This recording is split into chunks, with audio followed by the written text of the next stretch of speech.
Two Rivers Talks is brought to you by Two Rivers Biz Starts. Also by Two Rivers Main Street. And by Raleigh Point Economic Advising. And by viewers like you. Thank you. Hello and welcome everybody to another episode of Two Rivers Talks. I know it has been a little while, but we are back and we are so happy to see you and that you could join us again. My name, in case you forgot, is Todd Nilsson, and I am here with my dear friend, Darla LeClaire. Hi, Darla. Hi. Hello, everybody. Long time no talk. Seriously. Yeah, seriously, way too long. So the mission for Two Rivers Talks, that sounds too highfalutin. The reason we're here is we want to talk about all the great things that are happening in the city of Two Rivers. If you're from here, used to be from here, thinking about coming here, this is going to be your source of information for all the great things that are happening in and around the city of Two Rivers. And, whether that's news, fun stuff, music, arts, just fooling around, you'll hear about it all here. Sounds good. Yeah, I'm excited we got a lot to talk about, and we will be having Main Street Minute, and Roger has a ton of stuff to convey. The calendar for the city is pretty well firmed up as far as events for the year. And that includes like Bands on the Beach, the acoustic series that'll be starting this year for music in the downtown park. Movies, festivals. We do have a new festival this is going to be the inaugural year. It's a music fest. And we could talk about that a little bit later when Roger is on. But I talked to Terry Vosters, who's the director over at Parks and Rec. And we're basically from spring until fall, we are busy on Thursday, Friday, and Saturday nights, or during the day at least, and Sundays. So there really isn't even an open spot on the calendar to schedule anything more. So it's jam-packed. That is truly amazing. Wow. Yeah. Well, we'll look forward to hearing more from Roger about that during the Main Street Minute segment. But we do have a main guest here today. Exciting, talented individual who's living here in our fair city, Mr. R.L. Edinger, who's the author of Night Kill, The Blood War, Snow Angels, and many, many more books. We're looking forward to talking to him. We've had other authors on the show, and so it's nice to see just what a diversity of talent we have in the city here. So I'm looking forward to having that conversation with him in just a minute. But first, I think there's your favorite part of the show, Darla. Oh, it is. I love this, and in all honesty, I'm not out to stump you. It's just a lot of times I'll pick a word that I want you to work with, mainly because I want to hear you say it. I see. Okay. And today is one of those days. So, Todd, if you would take it away with word of the day. Yeah. So today's word of the day is mammonism. Mammonism. So mammonism, by the way, you did not stump me on this one. I knew what this was. Is the greedy pursuit of riches, as opposed to the selfless pursuit of riches, I suppose. The greedy pursuit of riches. So a quote that you pulled for me here is from Addison Ballard, Gust and Greed, the New York Times, 1905. Right.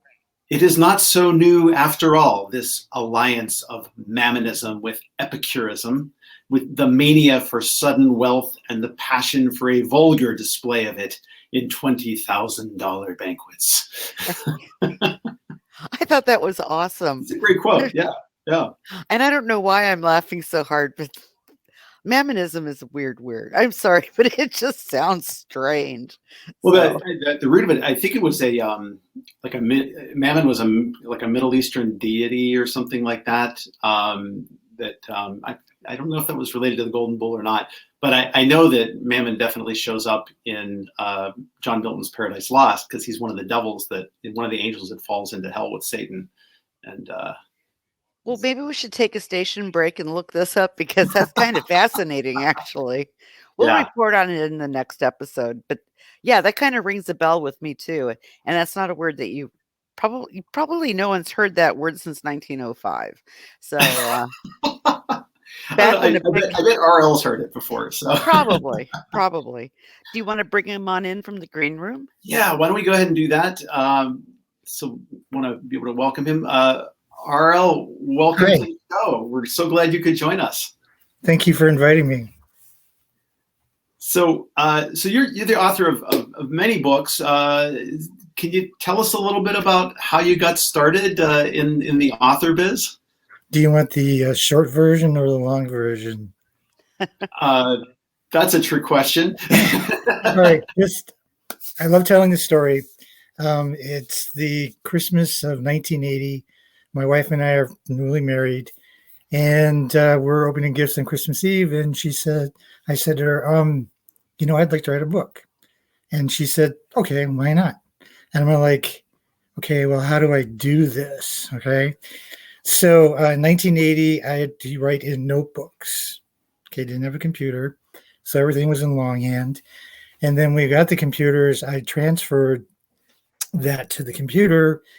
And then things got kind of, we were busy married, things with work and everything. And we were starting to have kids. And so then I folded everything up and put it away. Okay. So then we're in our second home. We have 3 kids now. And my wife is doing spring cleaning, and she brings this container and sits it next to me. And she says, what do you want to do with this stuff? Now, stuff is not exactly the word she used, especially during spring cleaning. Okay. So I said, okay, I'll take a look at it.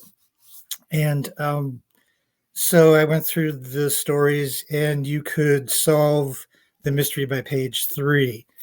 And I'm thinking, well, this is not exactly a good thing for a mystery author where the reader would solve the mystery by page 3.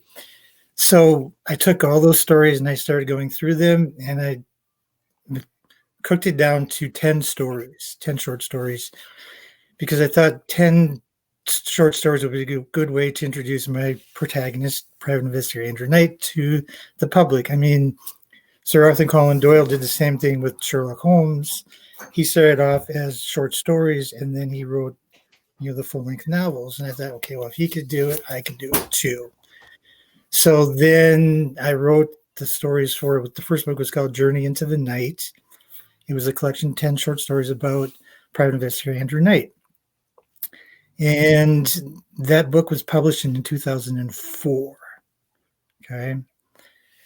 And I went with Goblin Fern Press. It was a publisher out of Madison, Wisconsin. And they printed 1,000 books of Journey into the Night. And then they submitted it to the Midwest Independent Publishers Association for an award. Okay. I thought, first book, you're not going to win an award. So then I was invited to the award ceremony in Duluth, Minnesota. So my wife and I and the kids all went to Duluth, and we got a hotel, and the kids and everybody stayed there because I was the only one that was invited. So I went to the award ceremony, and Journey into the Night won the Merit Award. Oh my gosh. Okay. So that's like second place or whatever out of all, Minnesota, Indiana, Illinois, Iowa, and Wisconsin, that whole region. So when I went back to the hotel, the kids were like, okay, did you win? Did you win? And I kind of drew it out a little bit longer, and I said, yes, I did win. So they were very excited, and I was very excited. So that was the beginning, Journey into the Night. Now, how many books have you written? Okay, you're testing me because people ask me that too. Okay, Journey into the Night is by Andrew Knight, 10 short stories.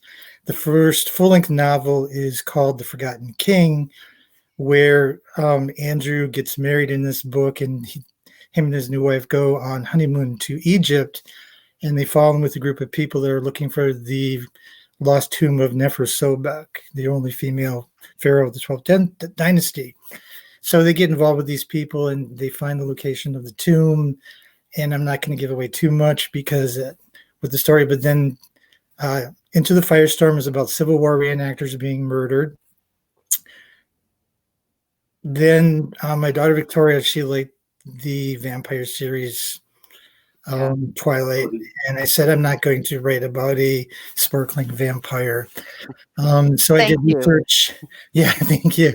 So I did research, and there's a whole subculture of vampirism with girls willing to let people cut them and suck their blood. I mean, it's so really dark.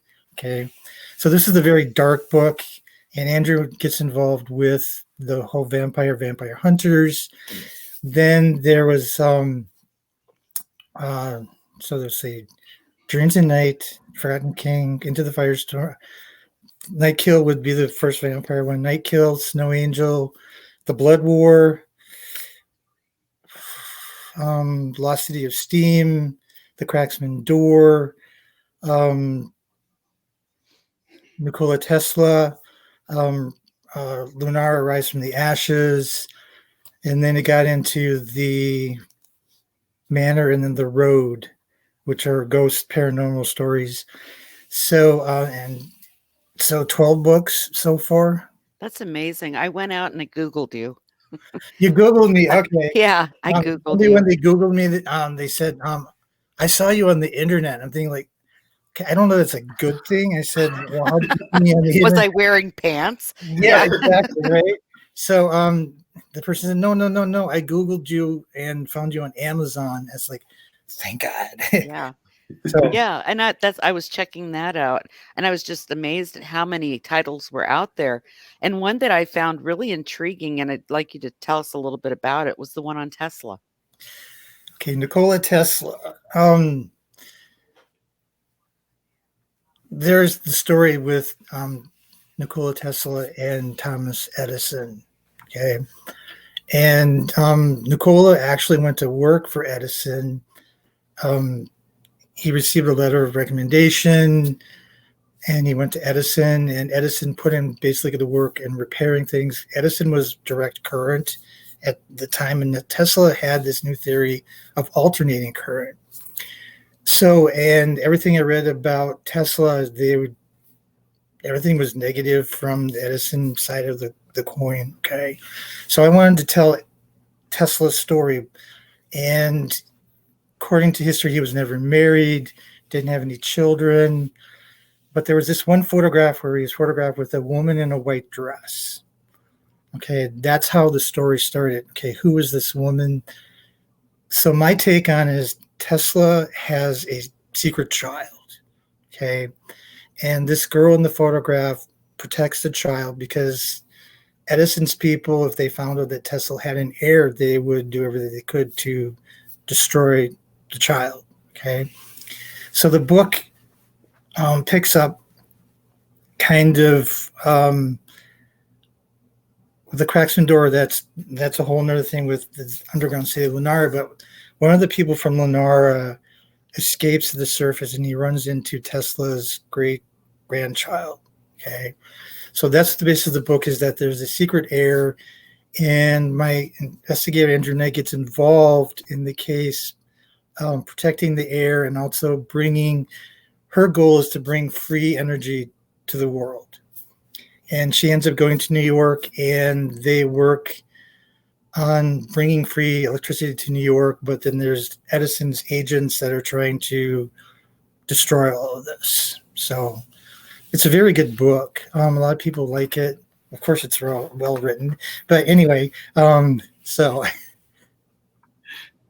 You know, you were pretty ambitious going with a mystery theme and a detective, because that involves, to me, in my experience, writing something that is more descriptive, or it has a simple plot line that you can embellish and make enjoyable, and all that is a little bit less taxing on the author than having to really think about it. And you have to, it's like playing chess. And it's like you really have to think ahead as to whatever that person's doing, what is going to be the ramification, and how can you make it remain a mystery until the end. People have commented that starting from page 1, you need to catch the reader's attention right away. You need something to grab their attention within the first paragraph or first chapter. And I've had people comment that they haven't put it down. This one person, she read the book in 2 hours, or somebody read it in a day. They said it held their interest. They liked that if they started thinking they solved the mystery, and then all of a sudden something came up and it was wrong. Okay. I had one person call me the master of mystery because I was able to keep people interested in the book. And when I created Andrew Knight, I wanted it, the detective genre was a dying genre because more of the procedural police novels and things like that. And I wanted a hard-hitting, fast-paced private investigator. So Andrew was, he was adept in martial arts. He was adept in he was multilingual. He drank scotch and he smoked cigarettes, okay? But when he met his future wife, everything changed. And people like it. They said Andrew is very proficient at deductive reasoning with his detective skills. And when I write those scenes about where he was investigating, someone commented, well, you know, he's a really great investigator. And I said, well, where do you think it comes from? I said, it comes from me. Okay. And over the course of time, people have asked if I'm a private investigator. No, I'm not. But Andrew's character grew progressively through all the books to the point where I couldn't take his character any further. So him and his wife had children. They had twins. And his daughter ended up in my idea of taking over the mantle of this investigator. So his daughter is just as proficient as an investigator, but I needed to add another element to her character. So she has psychic abilities, and these psychic abilities come into play with her investigation. And that was first introduced in the book The Manor, and then actually before that, yeah, it was The Manor. But she has far surpassed her father as an investigator, and people like. And when you change your protagonist, you take a chance on people not following your books anymore, and people absolutely love her. But I think you're playing to a trope that I'm seeing with a lot of other mystery shows right now. I know there's the new Enola Holmes books that have been turned into a film on Netflix. You know, Sherlock Holmes' sister, or and Nikola, yes. Mm-hmm. And then the new Miss Scarlet and the Duke series, which just premiered on PBS. Kind of that idea of the daughter of a detective, kind of going her own way in the world. I think it's a smart thing to do. I think people want to see more empowered women in those kinds of detective roles, and I think that's pretty powerful. Some people think that a man in his early 60, how can he write about a 24-year-old girl? And you can write about anything if you actually put your mind to it. Andrew Knight, he carried me through, or I carried him through, 11 or 10 of the 13 books or 12 books, and so I introduced her. It was like a nice, smooth transition to her, where there was some conflict between them in this one book, City of Lenara, Rise from the Ashes, where she was kind of rambunctious and took off, and he, like any father, when he caught up to her, he yelled at her. He said, "You're off the case," blah blah blah, and he sent her packing back home to her mom. But she had to prove herself, and she has proven herself as an investigator as well. That's awesome. Well, it sounds like you do a heck of a lot of research. It's got to be a tremendous amount of research. Yes. Typically, when I start a book, I come up with an idea for the story, and then I start doing research. And then I have these two people that I work with. They're my support group. They're my beta readers. They're my proofreader editors. They're my advisors. So I bounce off ideas, stories on them, and we we chat on Facebook, and so yeah, there's a lot of research. At least when I start a book, at least a month or two of research, and then you start developing your story idea. And I like to develop the title because that way I have something to think about when I'm writing the book. It's not a working title; it's the actual title of the book. And there's a lot that goes into the title of the book, the backstories of the characters, the primary and secondary characters. And it's a lot of work being an independent author. You're the writer, for me, I have, I can format my books. I can design my own covers. I have the art degree. So marketing and Facebook, everything, you're responsible for it. Right. So it's a lot of work. Oh yeah, it is. But Todd, you got any questions? I'm sure you're bursting. I have dozens, but it doesn't. All right. But we have time limitations. But so I'm really interested. So the mystery genre itself has its own sort of rules of play. I'm kind of interested in, like, for anybody that's listening to the interview and they're trying to figure out, like, oh, is this a series I should pick up? It sounds like there's a strong supernatural element in at least some of the stories. All right, the series, there are like little series within the series. The vampire, like Into the Firestorm and the Forgotten King, all the books are standalone. You can pick it up anywhere within the series. Yeah. But then I started the vampire series with Night Kill, and then Snow Angel kind of ties in, and the Blood War. So there's that series.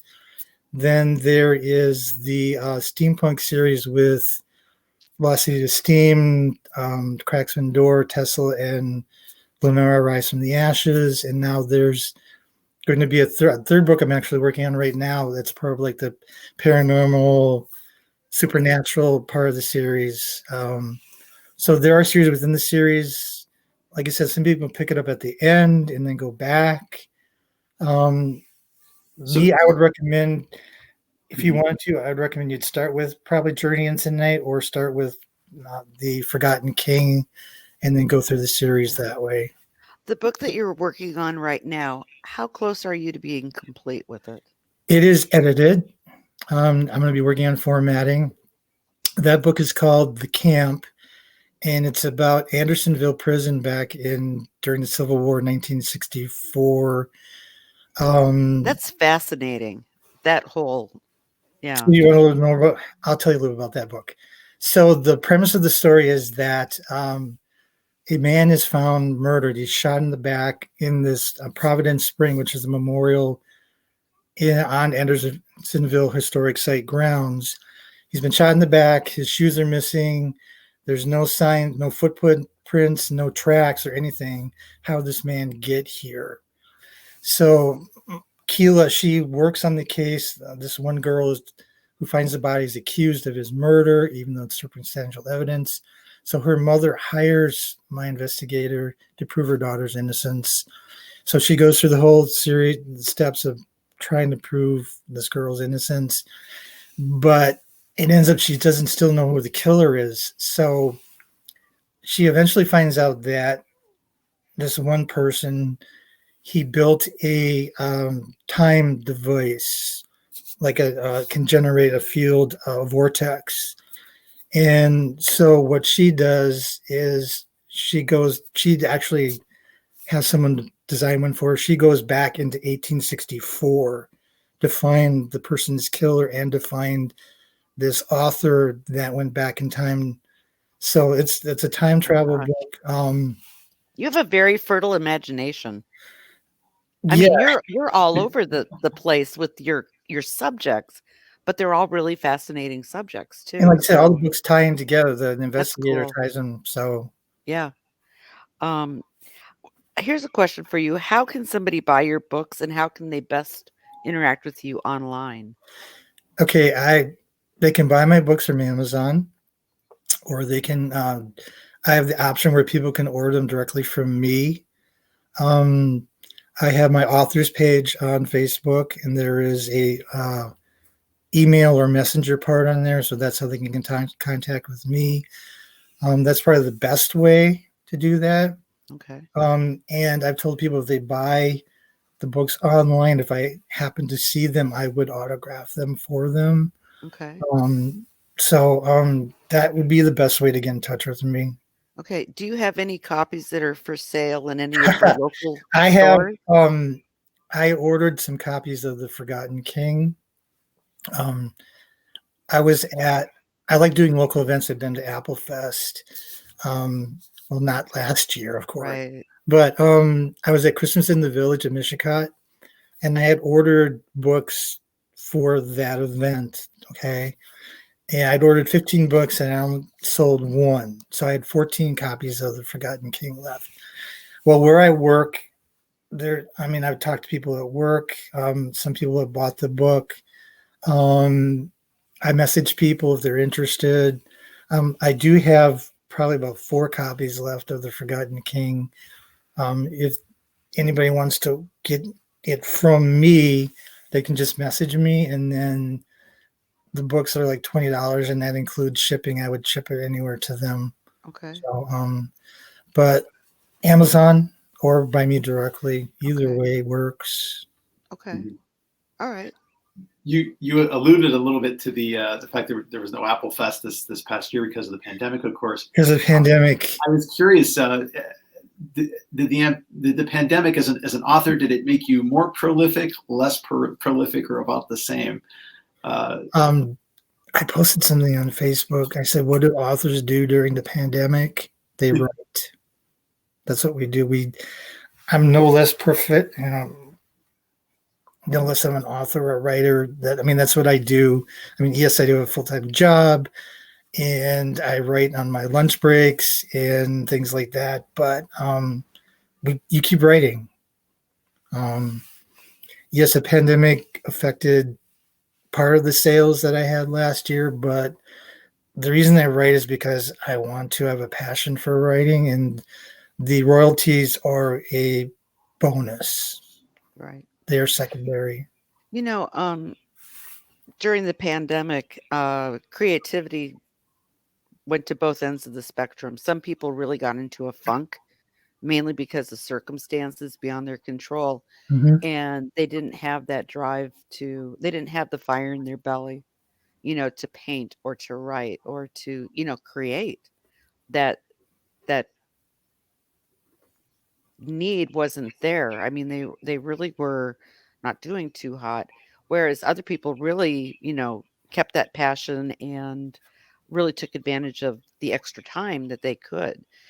So it kind of went there was no gray area, it seemed. It was, either Right. you were prolific or you were depressed. So, Yeah. you know, Yeah, I know. I'm so glad I was at the positive end of the spectrum. yeah, Yes, yeah. yes. Very Yeah. good. Very And good. Earl, So have when do you, you expect your current book that you're working on to come out? Oh, the pressure's on. I have there are people that I work with. This one person, she's bought all the books in the series. Her brothers introduced her to the series. Um, I talked to her. She hated the cliffhangers in some of the books. Some of the books she didn't like the endings or whatever. But she loves the series. But for a while there, she was asking me, when is your book coming out? And I said, well, do you want quality or do you want quantity? She said, I'll take quality. I said, okay, that's a good choice. Um, I still have to format the book and upload it. And I won't take pre-orders until the book is uploaded and things like that. It could be another couple weeks yet Okay, but before the book is. relatively soon, Yes, I'm at the point where it's time to publish it. Yeah. far out. nice. You need any extra beta readers? Uh, I have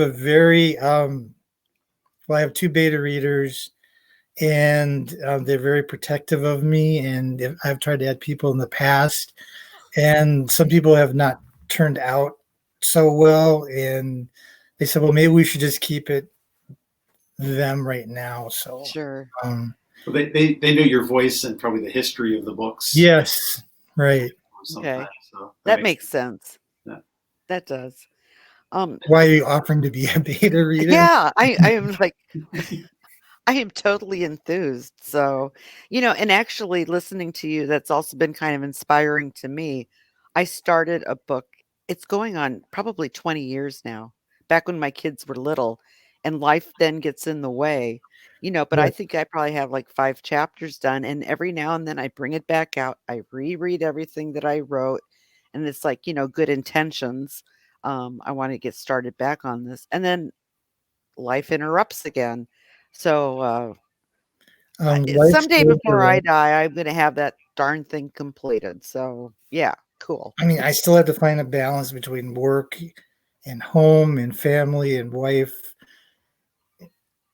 It's Yeah, a constant. There's gonna be something that's always going to be there, like the pandemic or weddings or birthdays or whatever. right. Like I Set said, the time aside and I stick write on to my it. lunch breaks at work. Okay. I have that hour, and everybody at work, they see me come out with my laptop and they know that I'm working on my book.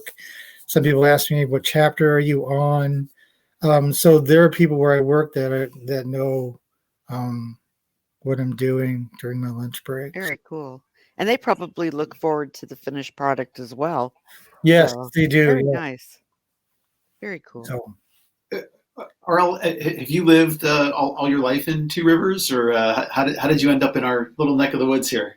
when we were first married, we lived in Manitowoc, and we moved to Two Rivers in 1992, and we bought a house on Jackson Street, and we were there for 2 years, and then um, our oldest daughter, was born 1994 in Two Rivers, and then our son and then our youngest daughter all were born in Two Rivers. So since 1992, we've been in Two Rivers.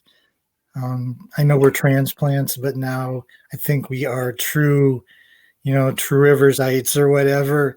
I mean, like kids went here, they went to school here, we go to church here.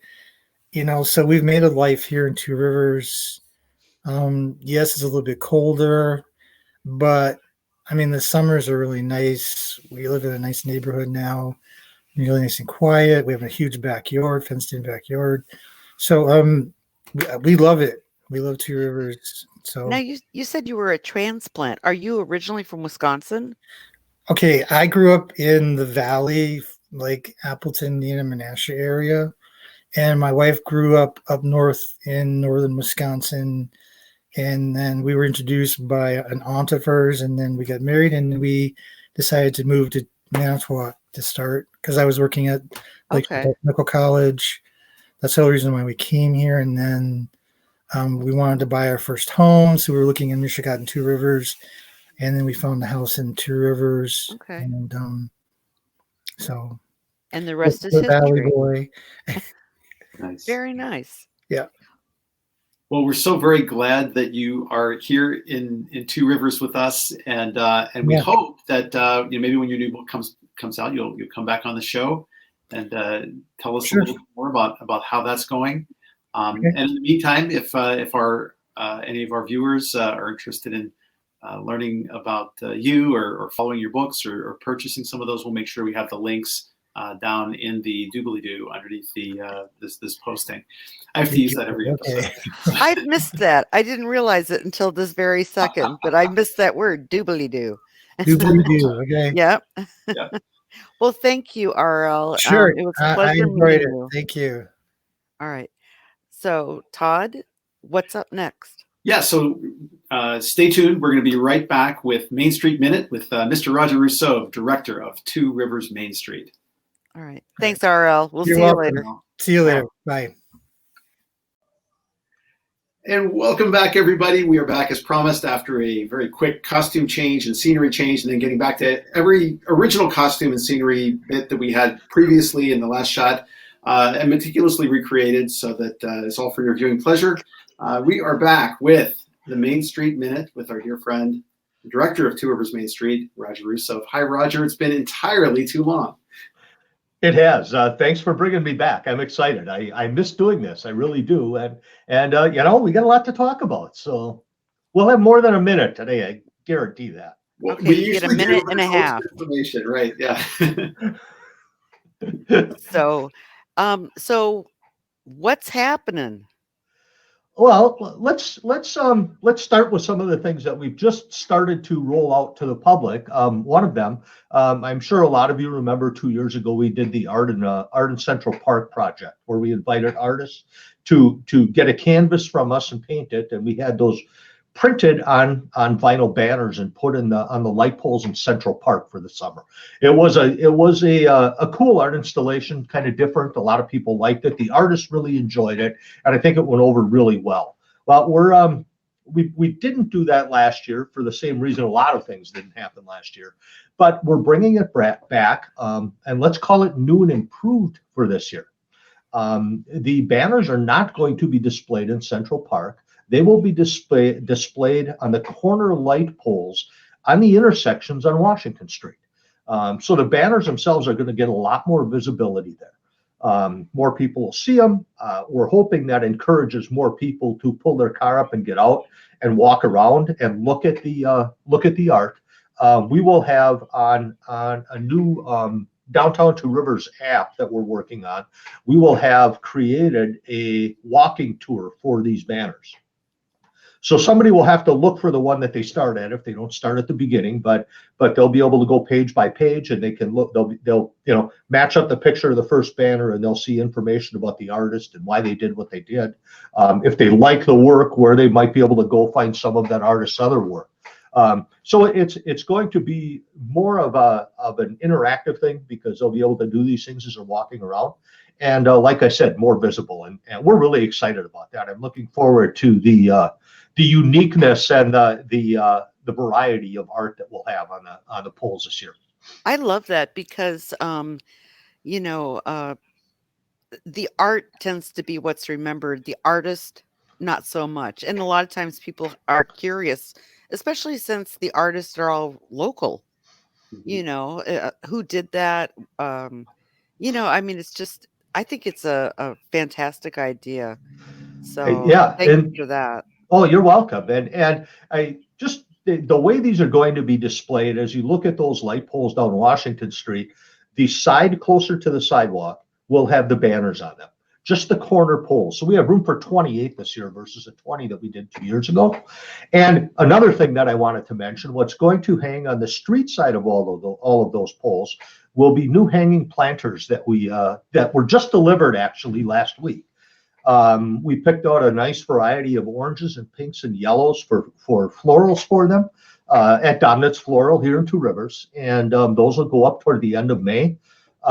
They are a self-watering planter, so theoretically, if we get normal rain at normal intervals, they'll only need to be filled about once a week. And we're working with a contracted company to do that for us. But again, another way to add some color and liven up the appearance of Washington Street downtown. That's going to be gorgeous. So beautiful. You see what they did down over in Manitowoc, and it's just brilliant. Mm-hmm. And it's so pleasing to the eye and pleasing to the soul, and it adds so much. So I'm really excited about what we're going to have up and down our street this year. So hurry up, get them planted, get them up. Well, I don't know how well they would do in the weather we're having right now. The little flower. The flowers would freeze, the water would freeze. It would be a mess. Yeah, Yes. I guess I'll just have Yes. to be patient. Yes, you will, Darla. Yes, you will. Okay. So what else is happening, Roger? Well, the next event that we would typically have coming up, which was originally scheduled for the middle of March, is our great trivia contest that we've held for a long time in the gym at the community house. Teresa and Nathan Cronforst have taken this event over basically, and it's a great event. It's a lot of fun. It was fantastic last year. That was the last thing that I participated in before the pandemic, blew up in all of our faces. Yeah, that's the last time you left the house. It is, yes. It pretty much is. Well, and that's very true. In fact, Jason Ring mentioned that in a meeting that I was in, with a Zoom meeting that I was in with him this morning. And I remember the Sunday before that, I got back from a cruise with some friends and came home, and we had the conversations on Monday. Should we still do this? Shouldn't we do it? And there were no state mandates or anything like that at that point. And after a fair amount of discussion, we decided, you know what, let's go ahead with it. And we did. And 4 days after the event is when the state was basically shut down. Right. So we're glad we did. But we're going to move that, and we're not 100% sure of the date yet, but it's probably going to be sometime in mid-August. Okay. It will still be on a Friday night. We'll still be at the community house. I don't anticipate it'll be dramatically different from years past. So Todd, make sure you get your team together and join us again this year. I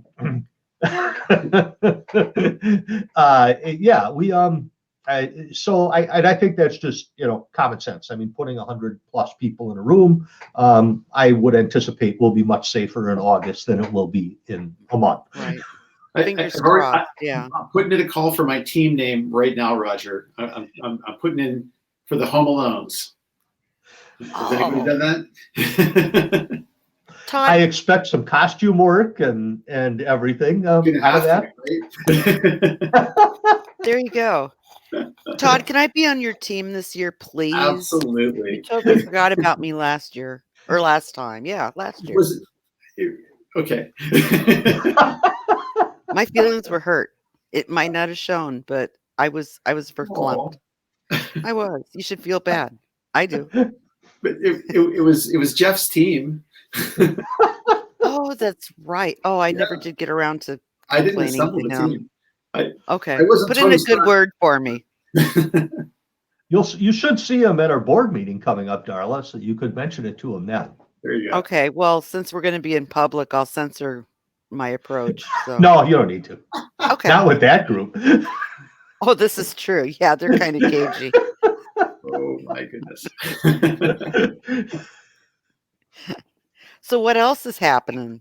Oh, well, one of our biggest events of the year, of course, is a Cool City Classic Car Show and Cruise, scheduled for June 25th and 26th this year. And, another event that was obviously changed some last year. But for those of you that remember, 3 years ago in 2018, we had a couple of special guests come to the show. We had Horny Mike and Ryan from the History Channel TV show Counting Cars. Just got the sponsorships and everything squared away, and not both of them, but Horny Mike will be coming back this year. I'm excited about that. He's a character, to put it mildly, but he really enjoyed coming to the show. And we had intended to bring him back last year. And then when we had to change a date of the show, the dates didn't work out, and he wasn't able to come back. So we're excited to be able to have him coming back this year. Well, I'm really happy because Horny Mike is a hoot.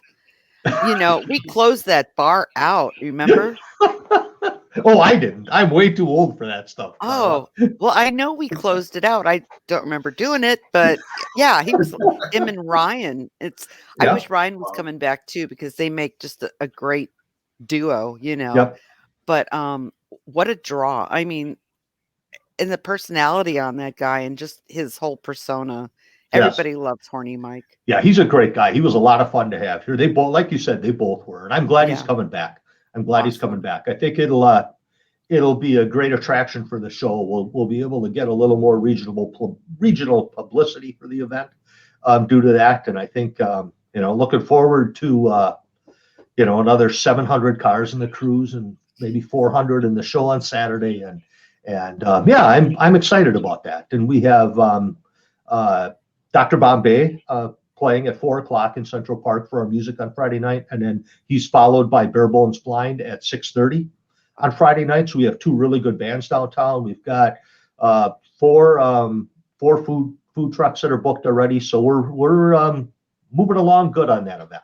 That is wonderful. Really excited about that. Yeah. Great. I'm looking forward to it. Yeah. I tell you that it almost felt normal. I know that the show was really delayed last year, but just being able to see the cars go by and have crowds on Memorial Drive, sort of watching,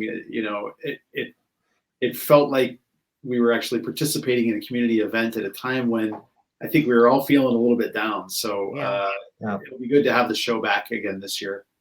Hey, I got a question for you. Are we expanding the parking area for the vehicles in the show? On Saturday, we did last year already and didn't need it. 2 years ago, we had 360 cars enter the show on Saturday, and we ran out of space. We had to turn cars away. That was the most we had ever had prior to that was 303. So it was just, it was unanticipated growth, I guess is the best way to put it. So we had planned last year and will again this year that we will have another block of parking. The 2100 block of Washington Street will be available both Friday and Saturday. Okay. So we'll have room for about 40 more cars. That's great. Well, I hope they all get filled up. Well, so do I. Very good. Yeah. And the committee's been working hard on that event on some different ideas for recognizing sponsors, some different ideas to promote the event. Brad Bozer and his crew at Ball Auto and Truck, our Napa store here in Two Rivers, and he also owns the one in Algoma. They're the title sponsor for the event again this year. And we got into this early enough this year that we're going to do some things regionally with the Napa stores. They're going to put posters and flyers up at Napa stores all over the Midwest for us. We'll have extra marketing materials at his two stores here in Two Rivers and in Algoma. So we're gonna gain some extra visibility on a regional basis that way. That is cool. Yeah.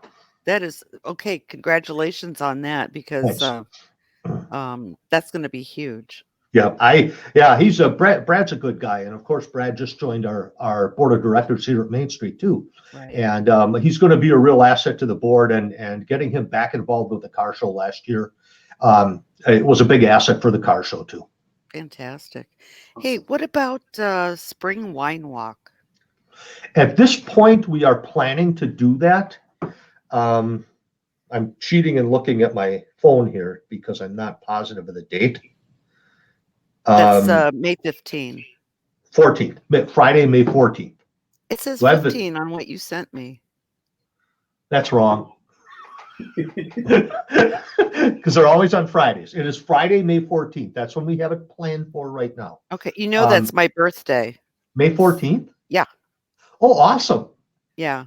So I want some specialty wine. There will be a birthday party for Darla at Basilishka Bibbles starting at 8:30 when the wine walk ends. Do I have to provide my own cake? I don't know. Just say yes. Sure. Provide your own cake, Darla. You sounded like you wanted to, so. Not really, but I don't want to be without either. Okay. I've been intermittent fasting and on a keto type of diet, and cake sounds really good right about now. So maybe my birthday's today. Don't know. Well, I hope that everything goes according to plan, though, with the wine walk, because that brings in so many visitors to the downtown businesses. Yes. And people just have a blast. I mean, it's just a happy, jolly event. And it's so much fun seeing everyone trying out the different kinds of wines and beers, and just getting a chance just to talk to them in a very relaxed social setting, You're right about that. And as a business owner that's participated in it, it's very hard to create events that guarantee that they will get people in the door of your business. Mm-hmm. And that's one of those events that does. And it really hurt to have to cancel those last year. Right. Because of that, because, with everything that businesses went through last year, anything that can bring people in the door, and let's be honest about this. If they've had a few samples of wine and they're feeling happy, they're more apt to spend a little money, maybe, and which is good for the businesses. Yeah. And I'm looking forward. If assuming things go as we anticipate they will, probably about the 1st of April is when tickets will go on sale for that. Okay. All right. Well, fingers crossed on that. Yes, yes. That's great. So what else you Um, got for us, Raja? Other than that, we worked something out with the city where they're going to contribute to our sign and facade grant program this year. So we really have 3 times the amount of money for that potentially as we've had in years past. I have delivered either via good old fashioned postal service or in person delivered facade grant applications to all of the building owners and business owners within the Main Street district. I'm getting a lot of phone calls and email questions, and I'm looking forward to seeing a few projects get started in probably in May or June, and again another step toward making downtown Two Rivers look better coming up this year too. That's huge. I know I've been quite involved with it with Yep. you and with Yep. on the city side as well. And I think it's going to be tremendous. There's so much potential and just the beautification of the city, and it really is going to help out the business owners. Mhm. And after this past year, it was kind of depressing, and people, building owners and business owners were, really fighting to keep their heads above water.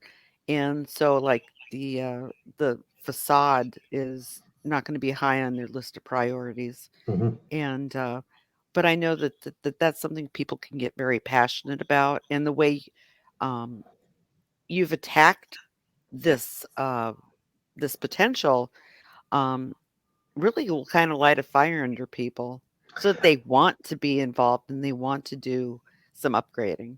And that's the hope. And I have met with a couple of business owners already. One of the things that was decided we would offer this for that we hadn't done before is for the potential for improving or expanding outdoor dining options.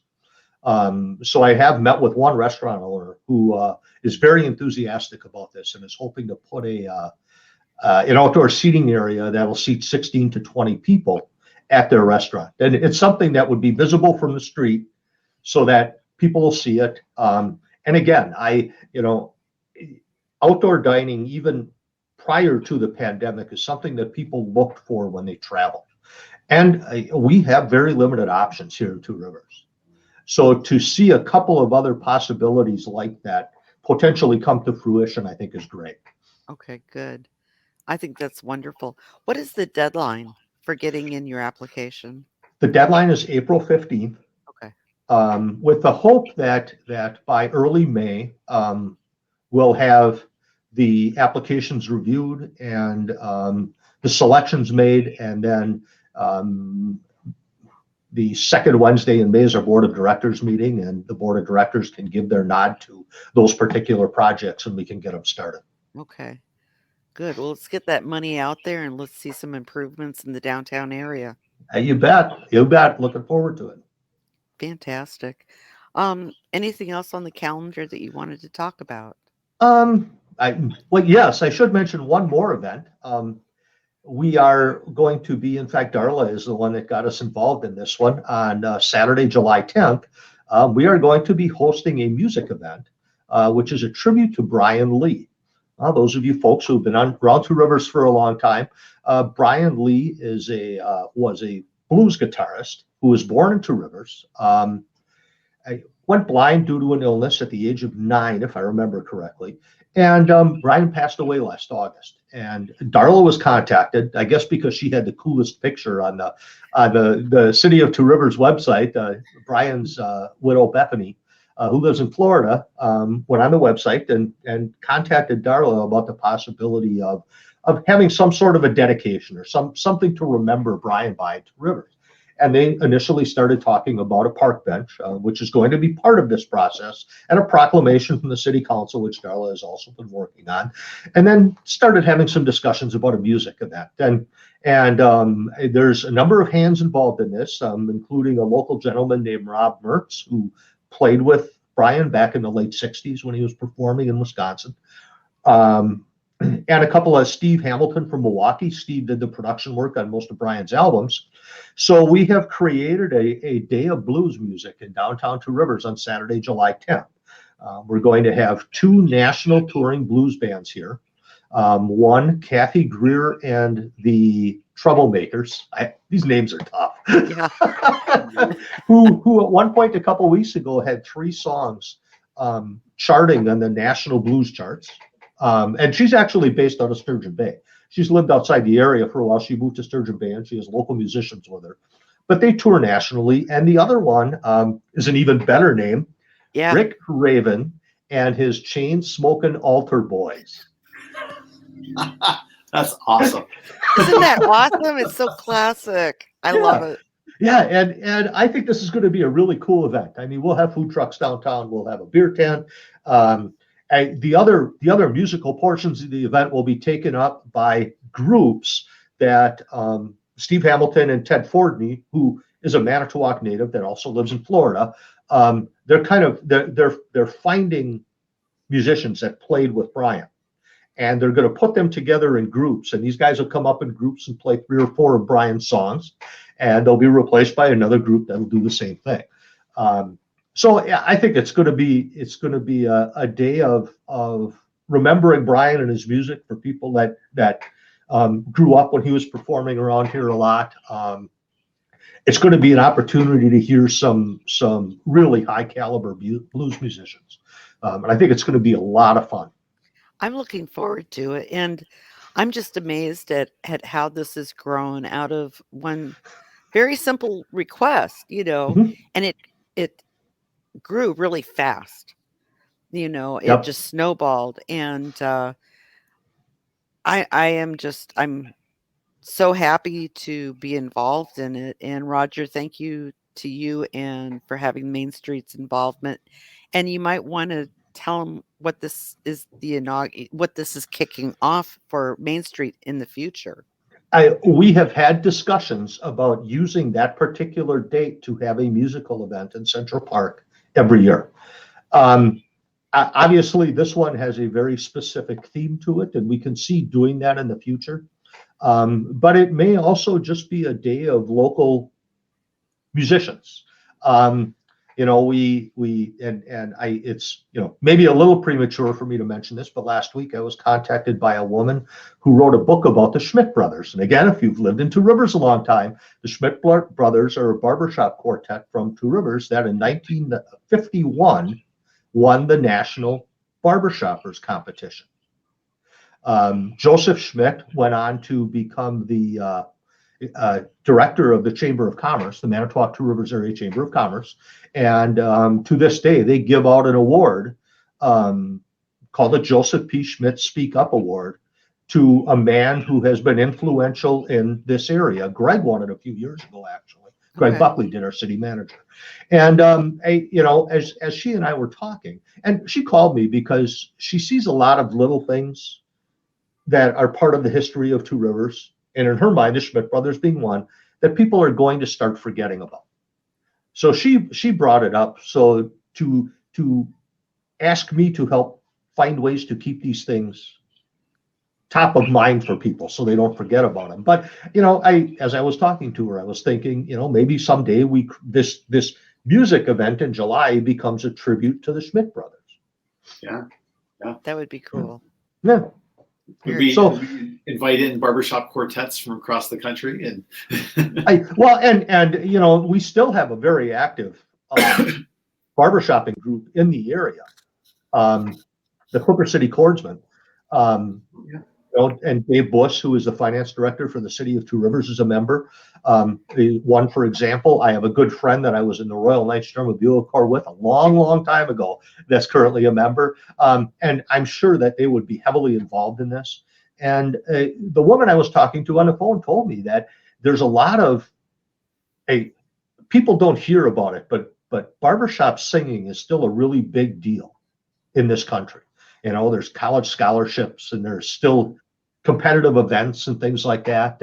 And you know, I think it's an opportunity to revisit and have some fun with something that that was a bigger deal back then, but is still a big deal now. Right. Well, that's great. Well, I'm excited for this year to finally kick off, and that'll kick off the middle of March, which we're slowly getting to. We just got to get through the next month, next 4 or 5 weeks, and Yep. and hopefully the weather, is decent, and we take it from there. Yes. I also am looking forward to a full calendar of events this year and getting back to things that this community does very well. Whether it's Main Street events or things like Snowfest, which is going to be this year, and we have Beach Bash coming back to Two Rivers, and softball tournaments and volleyball tournaments and kites over Lake Michigan, and all of those cool, unique events that make Two Rivers something special. Absolutely. As always, we punch above our weight when it comes to doing events around this area. Very, very nice. Yeah. Well, Roger, thanks again for being on the show. As always, it's a wealth of information of all the things that are going on and coming up. We truly appreciate you and the time that you take with us. And for those of you who are joining us here maybe for the first time, you can learn more about those events and the calendar of events by going to tworiversmainstreet.com. We'll have the links to that down below in the comments, and we will see you again sometime soon, Roger, on the next episode. Sounds good. Looking forward to it. Thank you, Roger. Thanks a lot, guys.